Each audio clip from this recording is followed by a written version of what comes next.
오늘 스피커로 참여해주신 셀리킴 CPA님, 권순호 CPA님 너무 감사드리고 오늘 세미나에서도 많은 정보 얻어가시고 성공하는 한 해 되시길 바랍니다.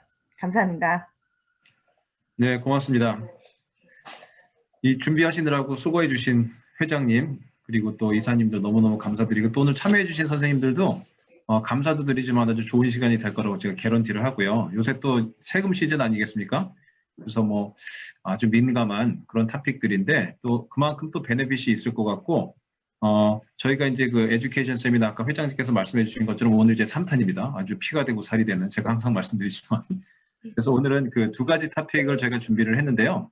첫 번째는 셀프 인플로이 저희 같은 이제 부동산 리얼터들을 위한 셀프 인플로이들이 텍스 세이빙을 할 수 있는 팁 그리고 이제 그와 관련해서 이번 연도 2021년 텍스 업데이트에 관해서 이제 저희 권순호 CPA님께서 말씀을 좀 해주시겠고 그 뒤를 이어가지고 저희 셀리킴 CPA님께서 홈오너가 가질 수 있는 홈오너의 텍스 어드밴티지에 관해서 또 이제 말씀을 해주실 텐데요. 먼저 그 권순호 저희 CPA님을 제가 좀 간단하게 좀 소개를 드리면서 시작을 하도록 하겠습니다. 네, 일단 CPA이시고 또 Certified Financial Planner CFP 그다음에 또 MBA 그래서 한 21년, 20여 년 이상 다양하게 아시는 분 아시겠지만 뭐 빅4 어카운팅 펌에서 뭐 수많은 경험을 하셨고 뭐 세금 관계, 파이낸스, 비즈니스 매니지먼트 아주 다방면으로 경험이 풍부하시고 나리지가 많으신 그런 선생님이십니다. 그래서 너무 감사드리고 제가 그러면은 소개를 이 정도로 해드리고요. 이제 그 CPA님 프레젠테이션을 부탁을 드리도록 하겠습니다. 네. 일단은 뭐 많은 분들이 참여해 주셔서 예, 감사드리고 제가 좀 옷에 그 오늘 텍 시즌이라서 일을 편하게 하려다 보니까 옷을 좀 편하게 입었습니다. 또 양해 부탁드리고 텍스 부분이라는 것이 어떻게 보면은 되게 좀 센서티브해요. 많은 분들이 IRS 하면은 조금은 부담되고 그래서 알고 이렇게 평상시에 준비를 하시면 크게 걱정은 안 하셔도 되고 또 힘들게 비즈니스를 하시면서 수익을 창출하셨는데 많은 부분을 세금으로 또 나가게 되면은 뭐 저희 같은 CPA도 옆에서 이제 보더라도 세금을 많이 내시는 분이 있으면 좀 저희도 같이 마음이 아픈데 그 측면에서 텍스 세이빙을 주로 하는 방법을 저희가 찾지만 그럼에도 불구하고 혹시나 있을 수 있는 뭐 오디시라든지 뭐 감사 이런 것에 대비하는 측면에서 준비를 해 나가는 것이 되게 중요합니다. 그리고 일단 좀 많은 분들이 참여하셔가지고 질문은 그때그때 주고받으면서 하는 것이 좋을 것 같은데 너무 많은 분들이 참여하셔가지고 좀 뭐 적어 놓으셨다가 뒷부분에 퀘션 앤서 부분에서 해주시면 감사드리고요. 먼저 좀 생각하셔야 되는 게 저희 오늘 제목이 셀프 인플로이드 인플로이 리얼터라고 하셨는데 IRS 측면에서 비즈니스 보고를 볼 때 개인 자영업으로 보고한 거하고 비즈니스를 회사를 만들어서 보고한 거하고 들여다보는 정도가 많이 다릅니다. 예를 들어서 똑같은 리얼터 비즈니스를 하더라도 개인 자영으로 해서 솔 프로프리너십으로 해서 개인 세금 보고 1040를 하시면서 거기에 스케줄 C로 보고하시는 거하고 아니면 뭐 S 코퍼레이션이라든지 LLC라든지 법인을 만들고 그 법인에서 한번 보고를 하고 거기에서 나오는 것을 개인 세금 보고서에 포함시키는 것하고는 감사 확률이 뭐 2배 이상이라고 생각하시면 됩니다. 예를 들어서 그 셀프 인플로이로 해서 솔 프로프리너십으로 스케줄 C로 보고하시면은 아무래도 IRS에서 더 많이 들여다본다. 예를 들어서 사무실을 가지고 비즈니스를 하시는 분도 있으시겠지만 많은 분들이 집에 있는 한 공간을 이용하는 홈 오피스를 많이 가지고 비즈니스 하시게 됩니다. 그런데 솔 프로프리너십으로 보고를 할 경우 홈 오피스를 클레임하는 것이 좀 조심스러워요. 그런 측면에서 IRS에서 홈 오피스는 질문을 항상 많이들 합니다. 그래서 어떤 경우에는 그런 어떤 질문들을 피하기 위해서 홈 오피스 익스펜스를 비즈니스 비용으로 당연히 클레임을 해야 됨에도 불구하고 저희들이 좀 조심스럽게 안 하는 게 좋습니다라고 할 경우도 좀 있습니다. 그래서 좀 요지를 드린다면 캘리포니아 같으면은 법인을 만들어서 비즈니스 하시게 되면은 1년에 미니멈 텍스 800불이 있지만 거기에서 오는 베니핏이 크니까 가능하시면 뭐 S코퍼레이션이라든지 LLC를 만드시고 그리고 그 법인을 통해 가지고 비즈니스 체킹 어카운트를 만드시고 그리고 그것을 통해 가지고 크레딧 카드를 만드시고 그래서 가능한 한 모든 비즈니스 트랜잭션을 은행을 통해서 계좌나 아니면 크레딧 카드를 통해서 하시는 것이 좋습니다. 예를 들어서 저희가 비즈니스 비용이다 아니면 개인 비용이다라고 딱 클리어하게 이렇게 좀 나누는 수 없는 부분들이 있어요. 예를 들어서 뭐 저희가 1년에 뭐 베케이션을 한두 번 간다.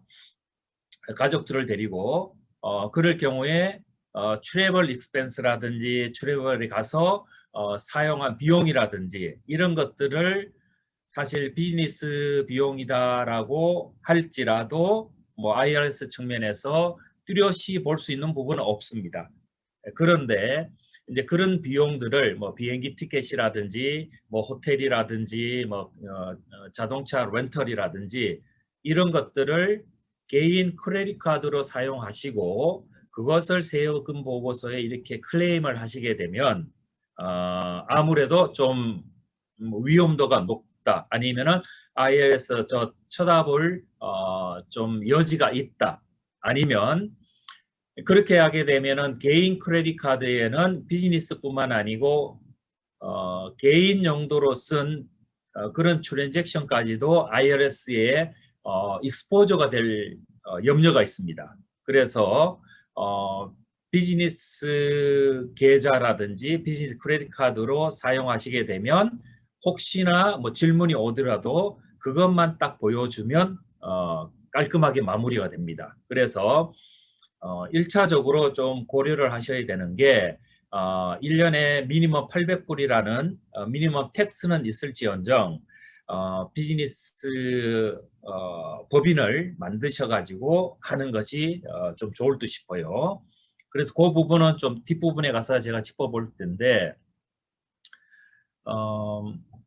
그 리얼 스테이트 비즈니스를 하시면서 여러 가지 비용들을 저희가 비즈니스 비용으로 청구를 할 수가 있습니다. 가장 크게 염두에 주셔야 되는 것이 비즈니스 비용이냐 아니면 퍼스널 비용이냐. 뭐 예를 들어 저희가 뭐 코스트코에 가서 어떤 뭐 물품을 산다.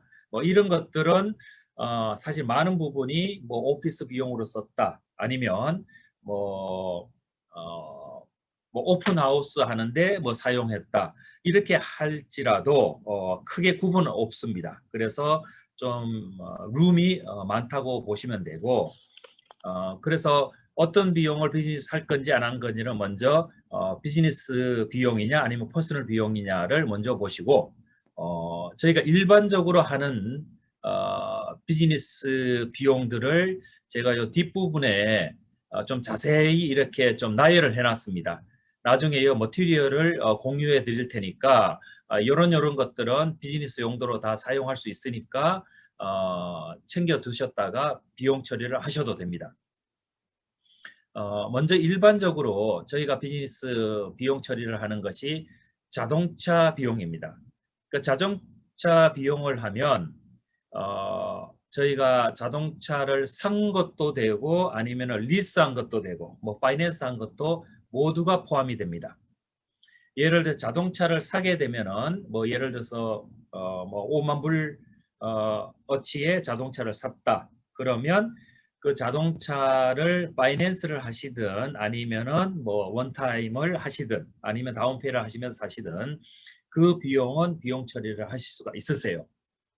그리고 그 다음에 일어나는 비용들에 대해서는 저희가 마일리지를 1년에 실질적으로 비즈니스 용도로 사용한 마일리지를 사용하셔도 되고 아니면 액츄얼 코스트를 사용하셔도 됩니다. 두 개 다는 사용하실 수가 없어요. 그리고 좀 염두에 두셔야 되는 게 IRS에서 보는 게 예를 들어서 내가 자동차 5만 불을 샀는데 원래 5만 불어치를 샀다고 비용 처리를 해버려요. 그러면 IRS에서는 이게 비즈니스 용도로 사용되었느냐를 당연히 물을 수 있겠지요. 그럴 경우에 내가 개인이 이미 자동차를 하나를 소유하고 있습니다. 그리고 이게 세컨 자동차예요. 그럴 경우에는 더 쉽게 비즈니스 용도로 사용했다라고 할 수가 있습니다. 그렇지 않고 내가 자동차가 한 대뿐이에요. 그럴 경우에 비즈니스 비용으로 100%를 사용하는 것은 조심스럽습니다. 왜냐하면 내가 자동차를 가지고 비즈니스 용도만 사용할 수 있는 건 아니잖아요. 개인 용도로 사용할 수가 있으니까 그럴 경우에는 저희가 일반적으로 비용의 뭐 60%, 70% 정도를 비즈니스 비용이고 나머지는 퍼스널 유스라고 이렇게 비용 처리를 하고 있습니다. 그 점 유의하시고 또 그리고 가끔씩 저희가 질문을 받는 게 자동차에서 사용되는 예를 들어서 마일리지를 저희가 봤을 때 뭐 하루에 운전한 그 거리가 뭐 100 마일이다. 그럼 100 마일을 전부 다 사용할 수 있느냐? 그거는 조금 조심스럽습니다. 예를 들어서 내 집에서 사무실까지 출퇴근하는 거는 비즈니스 마일이라고 할 수가 없습니다. 그래서 그 부분은 어느 정도 감안을 하시고 출퇴근하는 거는 빼시고 나머지 이동하시는 부분들을 비즈니스 용도라고 하셔가지고 하셔도 되고 또 마일리지를 하시고 싶으신 분들은 요즘에 그 스마트폰에 앱이 많으니까 그 앱을 사용하시면은 출발하실 때 딱 누르시고 어디 도착하시고 누르시고 계속 그렇게 업데이트 하시면은 정확한 기록이 남습니다. 그래서 그 앱을 사용하시는 것을 저희가 레코멘드 해드리고요. 그 다음에 저희가 많이 비용으로 처리하는 것이 그 음식 아니면 엔터테인먼트 비용입니다. 그 밀즈 엔터테인먼트 해가지고 이 비용이 요번에 텍스가 업데이트 되면서 바뀐 부분의 하나입니다.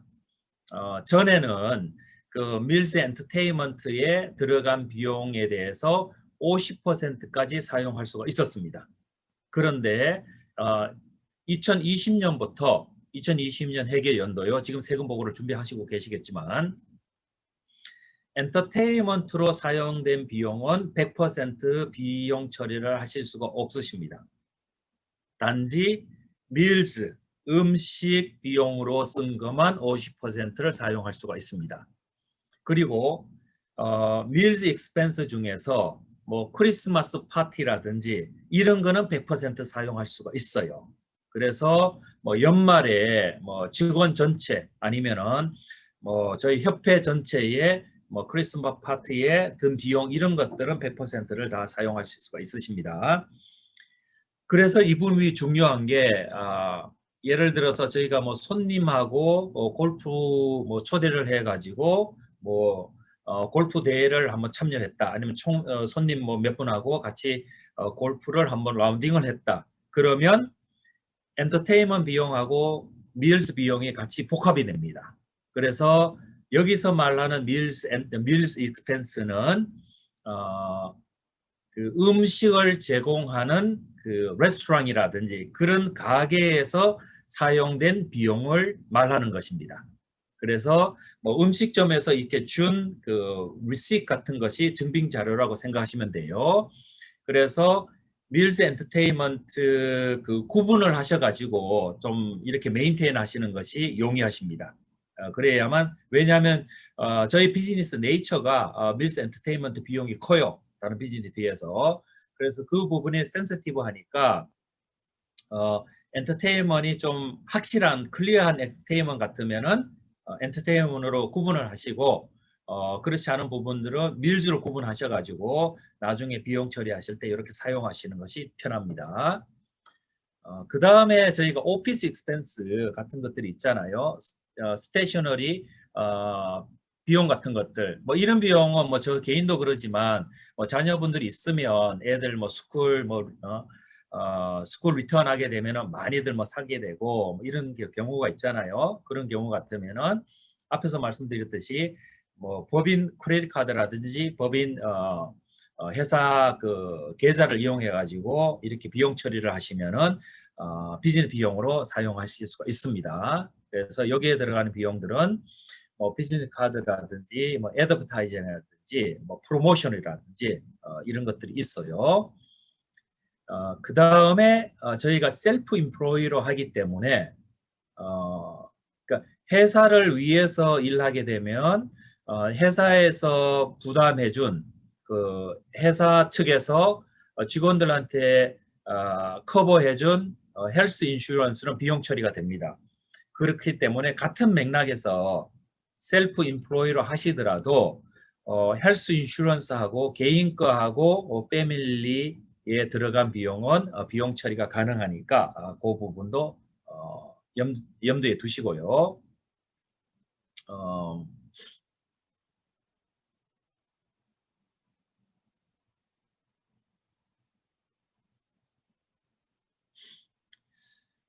그 다음에 저희들이 많이 사용하는 것이 그 continuing education이 있습니다. continuing education에 든 비용도 비용 처리가 가능하고요. 그리고 뭐 매거진이라든지 어떤 협회 멤버십이라든지 이런 거 들어간 뭐 멤버십 듀 같은 것도 비용 처리가 가능하고요. 그리고 컴퓨터라든지 뭐 마니터라든지 그런 이퀴먼트 같은 것들, 뭐 퍼니처 같은 것들 이런 것도 비용 처리가 가능합니다. 그리고 이런 비용들은 감가상각 뭐 3년, 5년, 7년 이렇게 안 하고 일시에 보너스 처리가 가능하기 때문에 예를 들어서 2020년에 비즈니스가 많이 잘 됐다. 이제 그런 분들 같으면은 좀 2020년에 어드밴스로 이런 필요하신 이퀴먼트 같은 것을 구매하시게 되면은 모든 비용을 비용 처리를 하실 수가 있습니다. 그래서 저희가 비즈니스를 하게 되면은 1년에 이렇게 바쁘게 돌아가더라도 한 12월 달 정도 돼서는 한 12월 초 정도에는 한 대충이라도 좀 정산을 하셔가지고 이어앤 플래닝 같은 것을 좀 하셔야 돼요. 그리고 연말이 끝나기 전에 뭐 12월 31일 정도에 가서 뭐 책으로 비용을 썼다라고 좀 이렇게 좀 써놓으신다든지 실질적으로 1월 달에 그 책을 디파짓 하든지 안 하든지 그때 가서 좀 필요에 따라서 저희가 할 수가 있습니다. 그래서 연말에 이어앤 플래닝을 통해 가지고 수입이 많았다 싶으면 저희가 좀 뭐 비용을 좀 이렇게 좀 만들어 두는 거죠. 그런 식으로 좀 앞당겨 한다든지 그런 식으로 처리를 할 수가 있어요. 그 다음에 또 염두에 두셔야 되는 게 자녀분들이 있으신 분들은 children 그 웨이지를 좀 생각해 보시는 것도 좋아요. 그리고 특히 이제 18세가 이렇게 넘어 그러니까 지난 자녀분들이 있으시면은 좀 필요한데 예를 들어서 지금 스티뮬러스 패키지가 책이 한 3번 왔잖아요. 첫 번째 작년에 온 것이 1,200불, 올 3월 달에 온 것이 600불. 그 다음에 지금 바이든이 오면서 새로 나올 것이 1,400불 이렇게 3번 나왔습니다.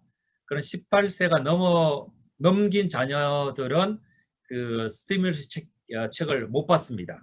그러면 그 자녀가 자녀 개인이 세금 보고를 하게 되면 받을 수가 있어요.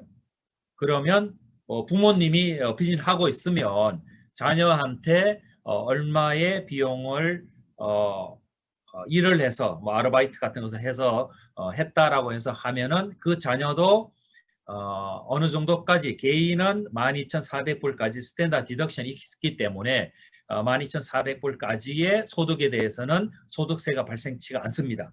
그래서 최대 그만큼의 비용은 저희가 처리를 할 수가 있고 또 자녀분은 그것을 통해 가지고 소셜 시큐리티 텍스라든지 메디케어 텍스도 일찍부터 빌드업을 하고 아시겠지만 나중에 리타이어 하게 되시면 소셜 시큐리티하고 메디케어 텍스는 미니멈 10년을 이렇게 컨트리뷰트를 해야 나중에 풀 베니핏을 받습니다.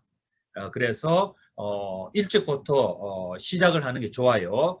그래서 children wages를 통해 가지고 자녀분들은 일찍 시작하고 또 부모는 거기에 대한 어느 정도의 비용 처리도 하실 수 있고, 그 다음에 저희가 많이 하는 것들이 그 트래블 어코모데이션입니다.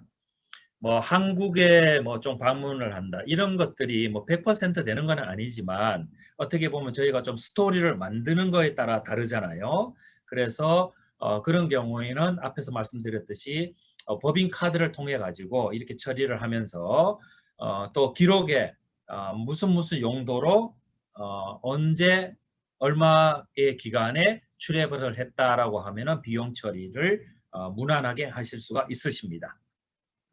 그 다음에 앞에서 말씀드렸죠. 홈 오피스에 대해서 홈 오피스 비용은 일반적으로 내 집이 전체가 뭐 2,000 스퀘어 핏이다, 2,000 스퀘어 핏이다 이러면은 2,000 스퀘어 핏에 대해서 내가 비즈니스 용도로 사용하는 뭐 500 스퀘어 핏 하면은 뭐 4분의 1이잖아요. 1/4. 1/4에 대한 전반적인 비용을 모두 비용 처리를 하실 수가 있으십니다.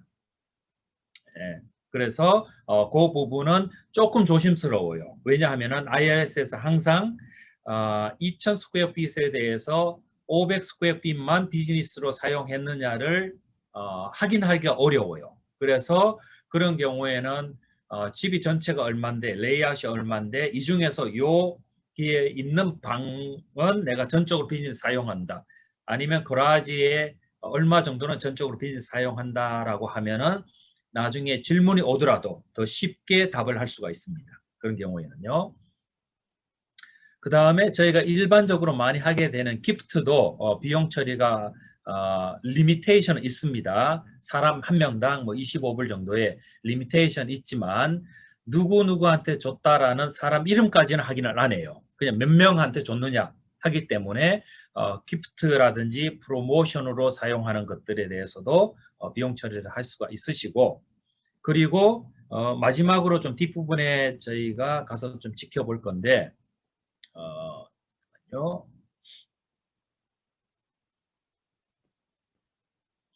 그 이제 자영업을 하고 계시니까 리타이먼트 펀드를 일찍부터 좀 생각하시는 게 좋습니다. 미국에 사는 미국 사람들은 리타이먼트 펀드가 이제 크게 정부에서 해주는 소셜 시큐리티가 있고 1929년부터 시작된 소셜 시큐리티가 있고, 이것은 그 인플로이어가 6.2% 또 인플로이가 6.2%에서 합쳐져 가지고 1년에 그러니까 맥시멈까지 IRS 펀드에 소셜 시큐리티 펀드에 들어가서 나중에 리타이어를 하게 되면 받습니다. 그것이 있고, 아니면 회사를 다니신 분들은 401k가 있고, 회사를 다니지 않고 저희가 이제 자영업 같은 식으로 비즈니스 하기 때문에 소셜 시큐리티 외에 저희가 할 수 있는 것이 뭐 IRA를 많이 하잖아요. 저희가 미스펠 됐네. IRA Individual Retirement Account, RAS Individual Account IRA가 있고, 그 다음에 더 큰 액수로 할 수 있는 솔로 401k 플랜 같은 거 있습니다. 또 IRA 보다도 더 큰 6,000불이나 뭐 6,500불보다 더 많이 할 수 있는 심플 IRA라는 것이 있고요. 이런 것들은 회사에서 해주는 401k 뭐 19,000불까지도 할 수 있는 액수입니다. 그래서 좀 연세 드신 분들은 아시겠지만 저희가 바쁘게 1년, 2년 지나다 보면은 나중에 나이가 50대 가까이 되고 60대 가까이 되면 사실 많이 벌게 되면 많이 쓰게 됩니다. 모두 동의하시겠지만, 그리고 지나고 나면은 리타이먼트 펀드밖에 남는 게 없어요. 물론 뭐 집도 자산도 남고 건물도 남길 수가 있지만 리타이먼트 펀드는 비즈니스 하시면서 비용 중에서 최대한 비용 처리를 하시면서 그만큼 중요하게 리타이먼트 펀드는 빨리 셋업 하신 다음에 최소 IRA 정도는 하시고 그거보다도 조금 더 어그레시브 하실 수 있는 분들은 뭐 401k, 심플 IRA 같은 것들을 하시면서 준비하는 게 좋습니다. 그리고 앞에서 잠깐 이야기했던 그 가능한 한 솔 프라포니너십보다는 법인을 만들어서 하시면 좋다고 말씀드렸는데 법인의 종류는 리미티드 라이비드 컴퍼니가 있고 S 코퍼레이션이 있고 C 코퍼레이션이 있습니다. 저희들 오늘 뭐 리슨 하시는 분 중에서 조금 비전이 있으시고 비전이 나중에 좀 크게 이렇게 아이디어가 있으신 분들은 투자를 받는다 하면은 C 코퍼레이션을 하는 게 좋아요. 그리고 미국 사람이 아닌 뭐 한국에 있는 분한테 투자를 받는다, 아니 동업을 한다 하는 분들은 S 코퍼레이션 안 됩니다. 그런 분들은 리미티드 라이비드 컴퍼니 LLC를 하셔야 되고 아니면 C 코퍼레이션으로 하셔야 됩니다. 그리고 또 염두에 두셔야 되는 것이 아무래도 저희가 한국 사람이다 보니까 저도 한국 그 손님들이 많아요. 뭐 법인을 통해 가지고 한국에서 여유 자금이 생기다 보니까 미국으로 투자하려는 개인이나 법인들이 진짜 많습니다. 그래서 저희도 손님 상당히 많고 인콰이어리도 계속 오는데 이제 그런 측면에서 여러분들이 일반적으로 해주신 뭐 1031 같은 것도 미국에 있는 자산을 팔고 한국에 있는 자산을 사더라도 가능합니다. 1031 같은 거는 국제적으로도 뭐 줄을 건너서 크로스 보더도 가능하고 그래서 비즈니스 하는데 컴플라이언스는 조금 복잡한 것이 생기지만 조금 캘리포니아 외로 또 아니면 한국과 연관을 하시면서 비즈니스 하시는 것도 전혀 상관이 없고 그런 쪽에서 그 컴플라이언스 잘 하시면 됩니다. 그러니까 염려하시고 제가 요걸 조금 더 좀 업데이트를 해가지고 오늘 리슨 하시는 분들한테 모두 쉐어를 해드릴 테니까 참고를 하시고 그리고 텍스는 일반적으로 개인의 그 상황에 따라 많이 달라집니다. 그래서 오늘 말씀드린 것은 되게 제너럴한 이런 정보입니다. 그래서 참조 정도만 하시고 본인이 처한 상황, 본인이 생각하는 뭐 목표 아니면은 본인이 가지고 있는 비즈니스 모델 이런 거에 따라서 어떤 구조로 비즈니스를 하느냐는 달라집니다. 그래서 그 부분은 개인적으로 지금 질문 시간에 하셔도 되고 아니면 지금 함께 일하시는 CPA한테 물어보셔도 되고 아니면 뭐 저한테 인콰이어를 주셔도 되고 그러니까 그 부분은 또 별도로 참고를 하시고요. 그래서 개괄적인 것은 여기까지 제가 프레젠테이션을 마치고 혹시 질문이 있으신 분들은 지금부터 질문을 해주시면 감사드리겠습니다. 여보세요? 네. 질문 좀 해도 되겠습니까? 네네, 그렇게 하십시오. 요건 지금 선생님께서 말씀하신 거하고는 약간 좀 저건데, 네네. 약간 좀 동떨어지는데, 제가 융자를 받았거든요. 네. 융자를 받았는데, 한 1년에, 모기지 인트레스가 한 16,000불 정도, 은행에서 1098 모기지 인트레스트 16,000불 정도 보내왔어요. 네네. 근데 이 프로그램 자체가 스왑 프로그램이라서 예예. 한 9,000불 정도는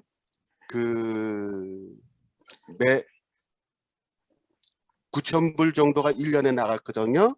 네네. 그저 인터레스트지만은 모기지 인터레스트고 항목이 아니고 스왑의 형태로 해서 어카운트에서 대비 형태로 나갔거든요. 한 네네. 9,000불 정도. 그러면 은행에서는 인터레스트를 16,000불 정도를 IRS에 1098 모기지 인터레스트를 보냈는데 네네. 대비수로 나가는 한 8,9,000불 정도는 우리가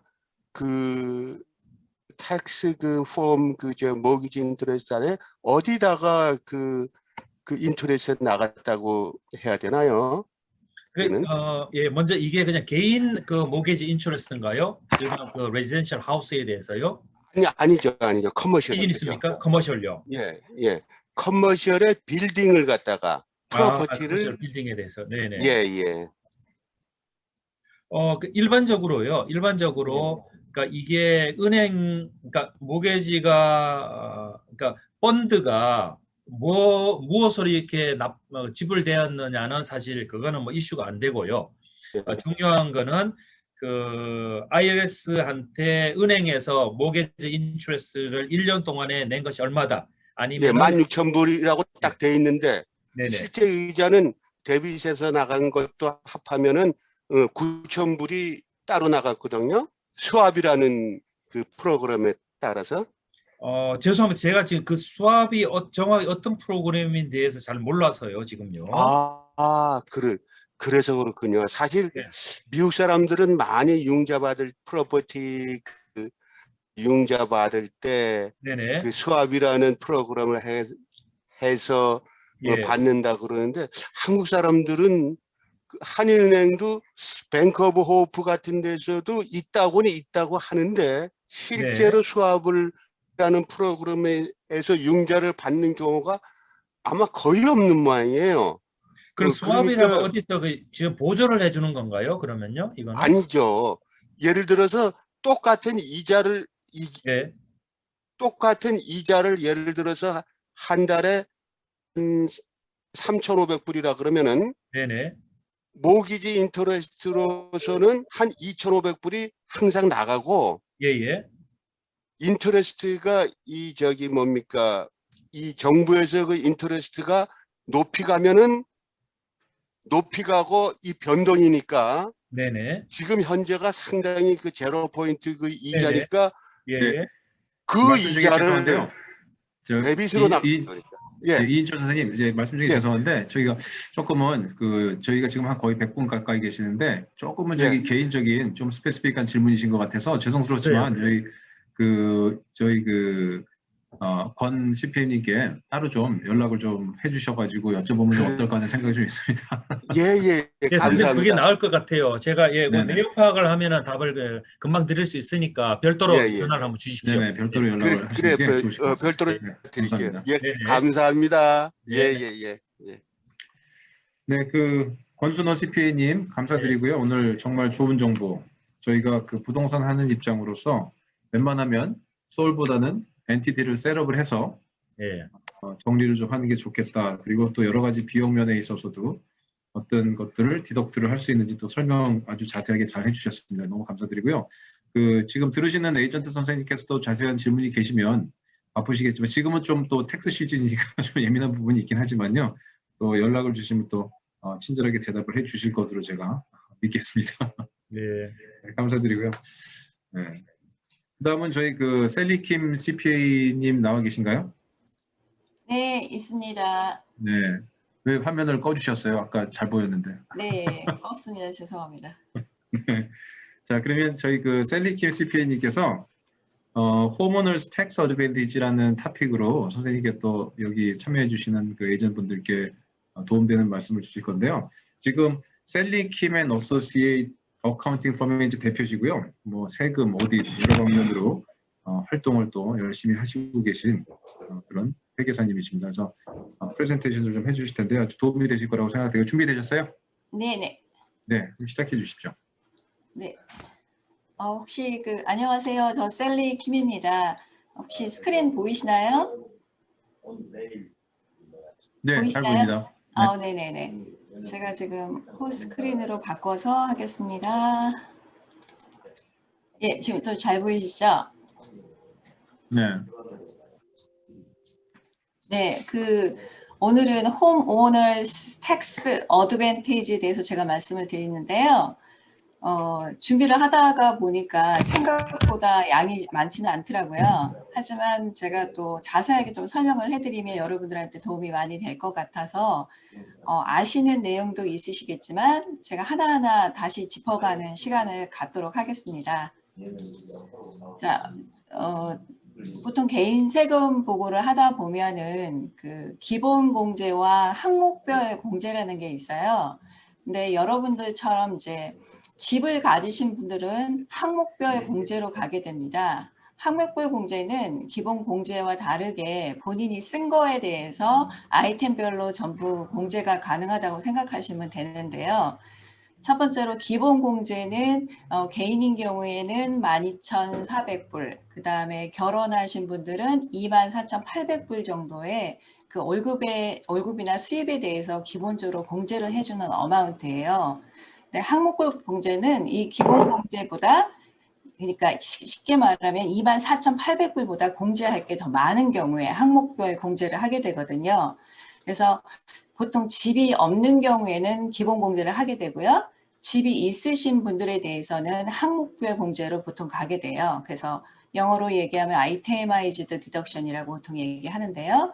항목별 공제에는 우리가 도대체 어떤 것들이 있는지 한번 알아볼게요. 첫 번째로 모기지 론 인트레스트 디덕션인데요.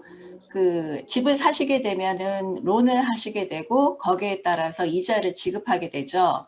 그래서 이 론의 어마운트가 2017년 12월 15일 이전에 사신 분에 대해서는 밀리언까지의 론 어마운트에 대한 이자에 대해서 공제가 가능합니다. 하지만 2017년 12월 15일 이후에 사신 분들은 75만 불의 논 어마운트에 대한 이자만 공제 가능하다고 아시면 되고요. 2차 론을 하신 분들이 계세요. 홈 에큐리 론을 뽑아서 또 그 사용하신 분들이 계시는데요. 이 론에 대해서는 꼭 집을 사거나 아니면 집의 용도로 이용하지 않더라도 론을 하신 분에 대해서 10만 불까지에 대한 이자에 공제가 가능합니다. 하지만 이제 손님들이 많이 물어보시는데 본인이 이제 한 달에 3,500불씩 내면은 1년에 3,500불 전부 공제받는 게 아니냐.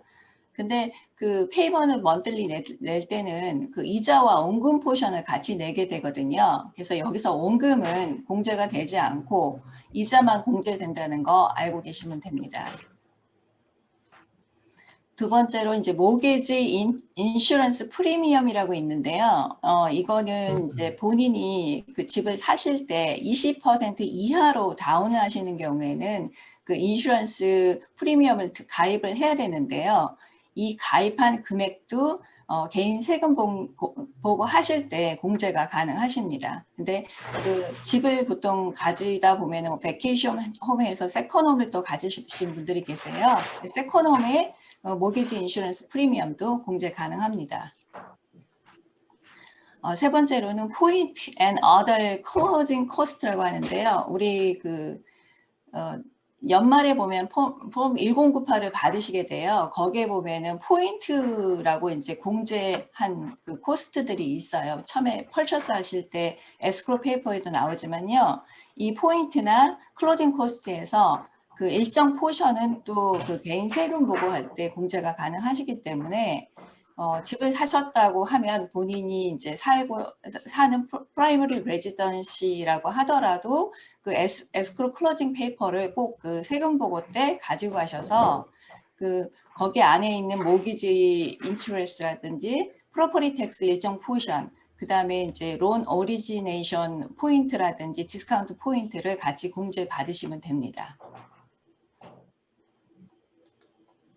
예, 그 다음에 이제 프로퍼티 텍스인데요. 프로퍼티 텍스는 보통 본인이 사시는 프라이머리 레지던시 또는 the vacation home 둘 다 공제 가능하거든요. 또는 이제 땅을 가지고 계신 분들, 그분들도 그 스케줄 A에 같이 공제 가능하세요. 근데 이제 2017년인가요? 그 공제 가능한 금액을 10,000불로 지금 정부에서 그 리미트를 두었어요. 그래서 아마 10,000불 한도 내에서만 공제 가능하시기 때문에 그 이상은 뭐 페더럴 레벨에서는 거의 없고요. 근데 스테이트는 리밋이 없어요. 그러니까 그 본인이 공제 한도를 넘었다고 하더라도 전부 가져오시면 공제 가능하다고 생각하시면 되고요. 이번에 또 바이든 행정부에서 이 10,000불의 리밋을 없애겠다고 하셨어요. 그렇기 때문에 앞으로는 본인이 좀 큰 집을 사서 프로퍼티 텍스를 많이 낸다고 하더라도 전부 공제 가능하다고 생각하시면 됩니다. 그 다음에 혹시나 그 텍스 커버드 피어리드 안에 저번에 이제 만불로 공제를 리밋을 시켰을 때 그 사람들이 그 다음에 그 프로퍼티 텍스도 미리 내신 분들이 많이 계셨어요. 근데 이건 캐시 베이시스라 꼭 그 해에 일어난 이 그 프로퍼티 텍스 포션이 아니다고 하더라도 그 해에 돈을 냈다고 하면 전부 공제가 가능하니까 그 해에 본인이 인컴이 좀 많아서 스케줄 A에 공제를 많이 하고 싶다라고 생각을 하신다면 그 미리 프로퍼티 텍스를 내거나 하는 방법도 있습니다. 근데 뭐 예를 들어서 작년에 팬데믹 같은 이유로 본인들이 그 프로퍼티 텍스를 못 내신 분들 있잖아요. 비를 받았지만 그런 분들은 사실 캐시 베이시스이기 때문에 내지 않으셨잖아요. 그럼 공제를 할 수 없다라고 생각하시면 돼요. 꼭 내신 금액만 공제 가능합니다. 그리고 아까 앞에 그 회계사님이 말씀을 조금 드렸는데 홈오피스 익스펜스 있죠. 홈오피스 익스펜스도 사실 스케줄 A에 개인 그 디덕션을 하고 나서도 그 개인 디덕션에 이제 프로퍼티 텍스나 모기지 인터레스트가 아닌 그 유틸리티라든지 인슈런스 그다음에 리페어라든지 감가상각에 대한 거는 홈오피스를 통해서 공제 가능하십니다.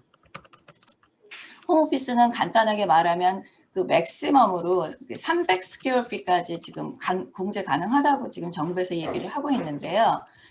그 스퀘어핏당 5불 정도 계산을 해주거든요. 이게 스탠다드로 보통 하는 게 있고 그 다음에 아이템으로 해서 본인이 진짜로 스펜드 한 거에 대해서 항목별로 전부 계산을 해서 하는 방법이 있는데요. 보통의 경우 이제 스탠다드로 하는 게 모든 걸 다 증명하지 않아도 되기 때문에 가장 편한 방법이에요. 그래서 스퀘어핏당 5불 정도 공제 가능해서 up to 300 스퀘어핏 그래서 토탈 1,500불에 이제 한 달에 1,500불에 홈오피스 익스펜스 맥시마이즈 공제 가능하다고 알고 계시면 됩니다. 아까 말씀드렸다면 세컨홈이나 메이컨홈도 그 공제 가능한데요. 스케줄 A에.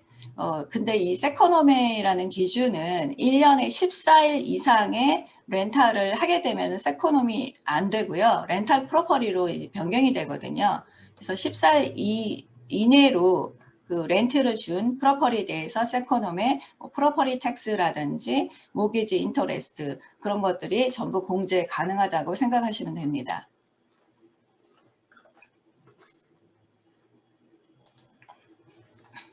잠시만요. 물 좀 마실게요.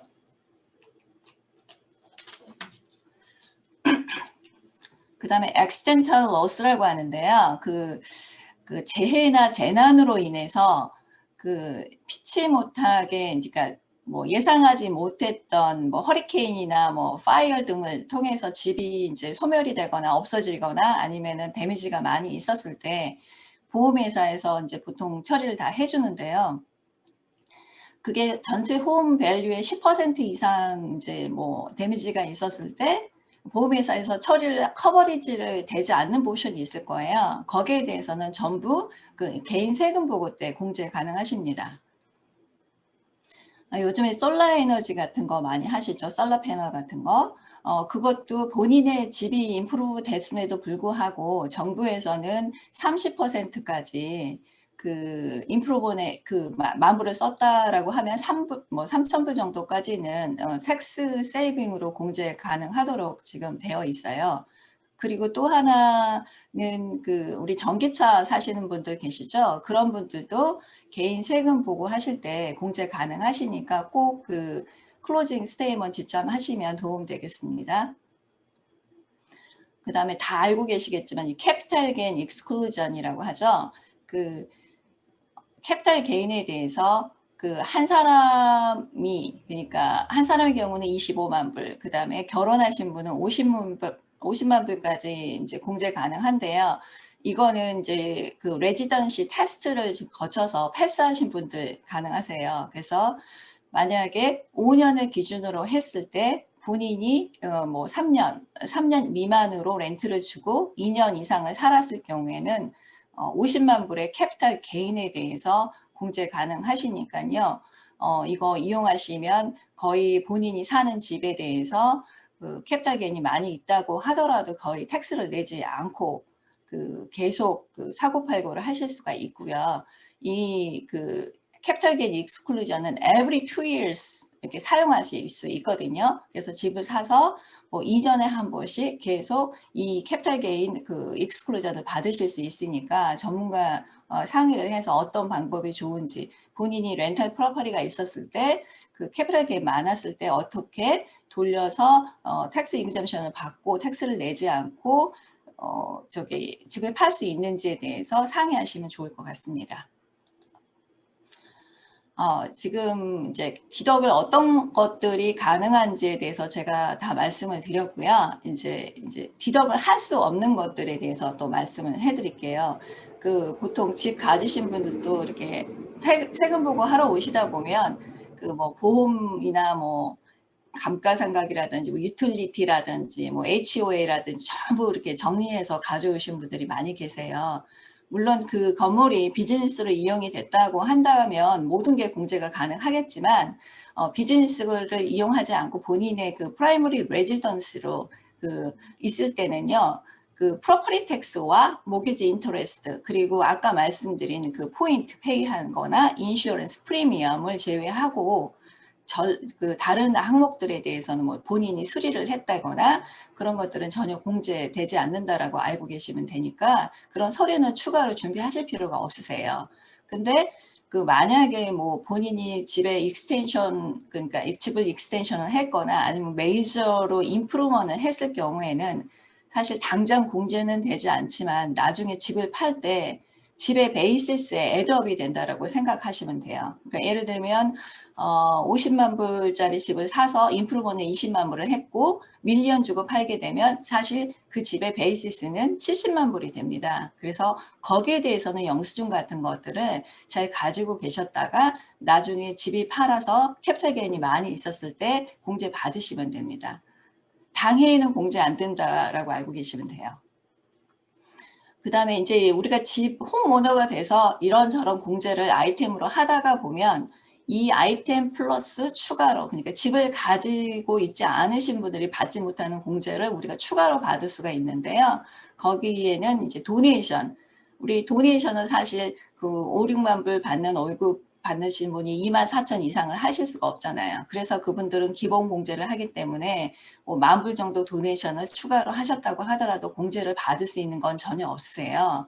근데 본인이 이제 아이템으로 디덕션을 하다가 보면 그 모게지 인터레스트나 프로퍼티 텍스 자체가 충분히 24,000불을 초과하기 때문에 그 여기에 따라서 도네이션 추가로 했던 캐시 도네이션이 1,000불이든 2,000불이든 그게 다 공제가 가능하고요.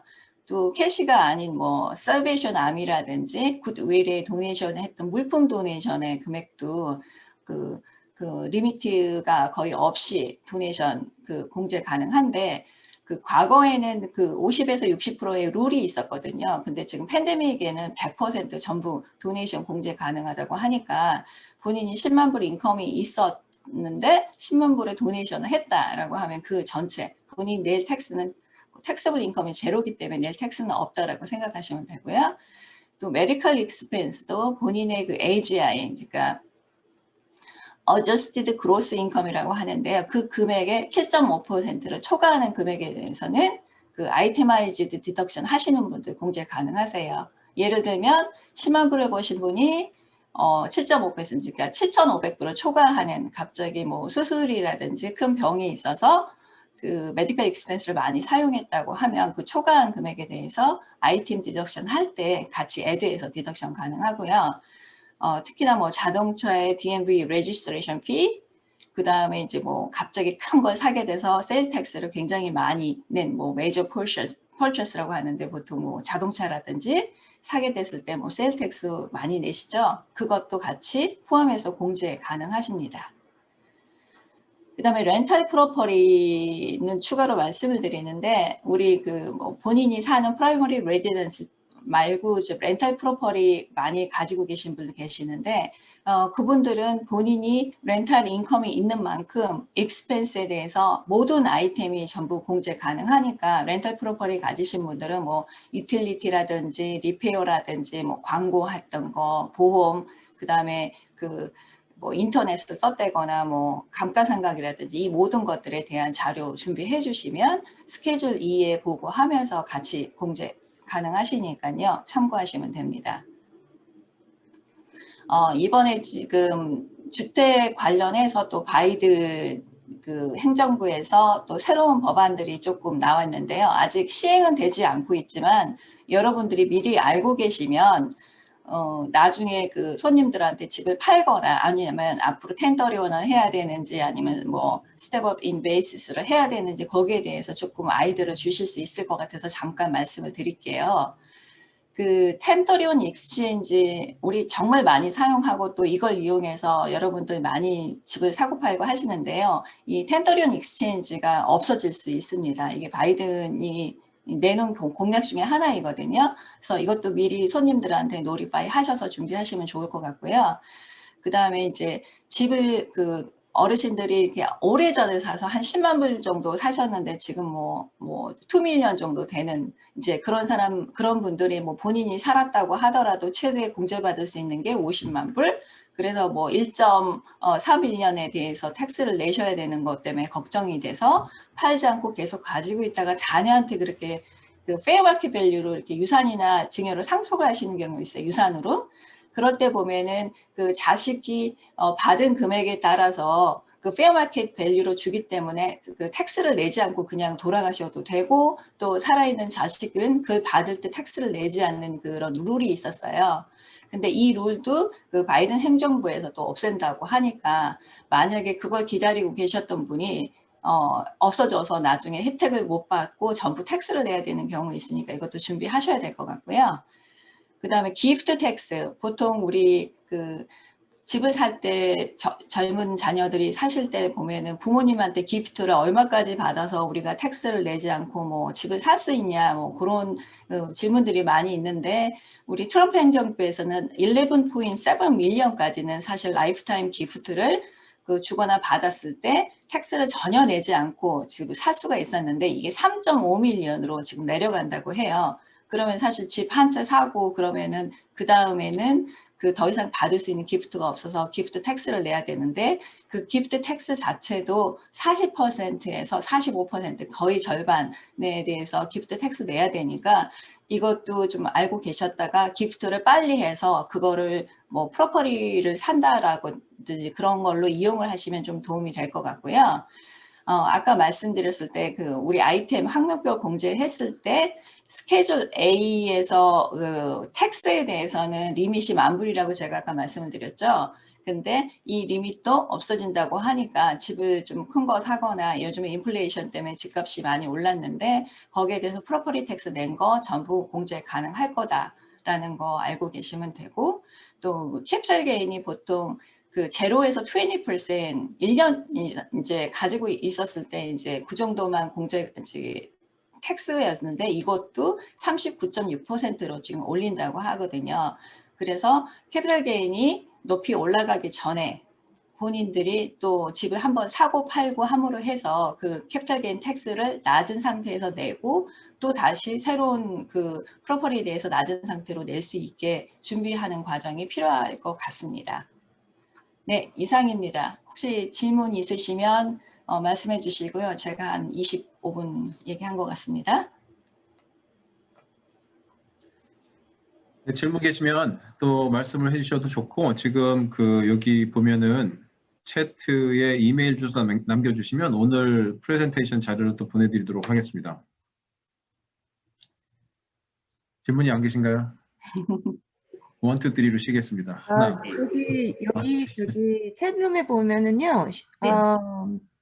캐피탈 게인 경우 부부의 네네. 경우만 50만 불 공제 가능한가요? 집 타이틀에 만약 엄마와 딸이 되었을 경우에는 한 사람만 가능한가? 이렇게 질문 들어오셨거든요.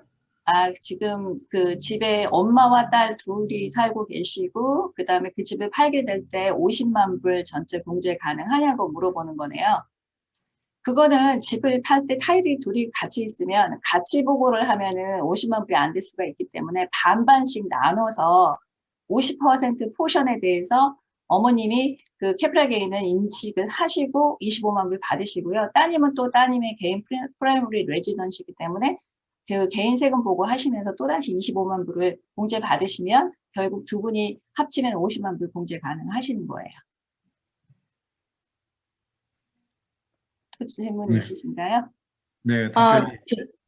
예, 추가로 주시면 드려도 될까요? 그러면 네. 그 세금 보고를 그 지난 2년에 관해서 이렇게 따로따로 세금 보고를 해도 되는 거예요? 아니면은 그 전년도 1년 정도만 해도 되는 건가요?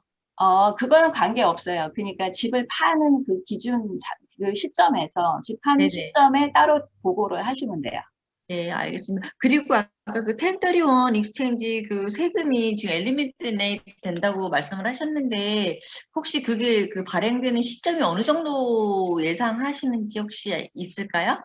그거는 저희가 모르는데 일단 바이든 행정부가 들어왔잖아요. 네네. 들어와서 지금 하나씩 본인이 이제 내세웠던 공약을 실시를 하고 있는 상황이에요. 그래서 네네. 스노와 레이로 되지 않을까. 근데 올해는 아무래도 뭐 팬데믹이라든지 그런 것 때문에 쉽진 않겠죠. 네, 알겠습니다. 감사합니다. 네. 혹시 또 다른 질문 있으신가요? 제가 설명을 너무 잘했거나 아니면은 너무 못했거나 해서 질문이 없으신 것 같은데 혹시 추가 질문 있으시면요. 그 제가 여기에다가 그 저희 주소랑 전화번호, 제 셀폰 번호도 지금 올려놨거든요. 이메일 주셔도 되고요. 그 셀폰 연결해서 카톡으로 주시면 제가 바로 답변 못 드리면 나중에라도 드릴 테니까 꼭 질문해 주시고요. 아니면은 뭐 본인이 지금 그 도움을 받고 있는 그 전문가한테 부탁을 하셔도 될 것 같습니다. 네, 감사드립니다. 셀리 김 CPA님. 좋은 네. 그 인포메이션 잘 정리해 주셨는데 저희가 그 리얼 에스테이트 하는 부동산 선생님들 저희 입장에서 좀 망설이는 바이어분들, 이 망설이는 바이어분들이 정말 하기 싫어서가 아니라 몰라서거든요. 베네핏은 몰라서기 때문에 이렇게 잘 정리된 인포메이션을 좀 주시면 좀 도움이 될 것 같고 또 새롭게 바뀌는 그 바이든 행정부의 여러 가지 세금 팔리시들이 어떻게 보면 조금 불리할 것 같다, 좀 안 좋아질 것 같다는 예상도 좀 있긴 하는데 오히려 이걸 좀 턴어런해서 그런 움직임들이 쭉 있는지 주시하셔가지고 손님분들을 좀 저희가 어떻게 보면은 좀 푸시할 수 있는 포인트로 좀 이렇게 생각을 하셔도 좀 좋을 것 같은 그런 개인적인 생각입니다. 그래서 도움이 여러모로 되셨으면 좋겠고요. 어떻게 회장님 또 마지막으로 랩업하신 말씀 있으면 좀 해주실까요? 네, 너무 프레젠테이션 잘 들었고요. 이런 이제 질문 사항들이 퍼스널 그리고 좀 개인적인 질문이 많아서 아마 이제는 꺼리시는 것 같은데 셀리킴 CPA님 바로 연락하셔서 상담하시고 또 이제는 또 계속 일을 하실 수도 있으니까 그래서 한번 연락해 주시면 좋겠습니다. 그리고 오늘 참여해 주셔서 너무 감사하고요. 오늘 스피커 해주신 셀리킴 회계사님 그리고 권순호 회계사님 너무 감사드리고요. 또 저희가 4월은 아직 준비된 세미나가 없는데 5월에 또 다른 좋은 세미나 주제로 또 찾아뵙겠습니다. 감사합니다. 네, 고맙습니다.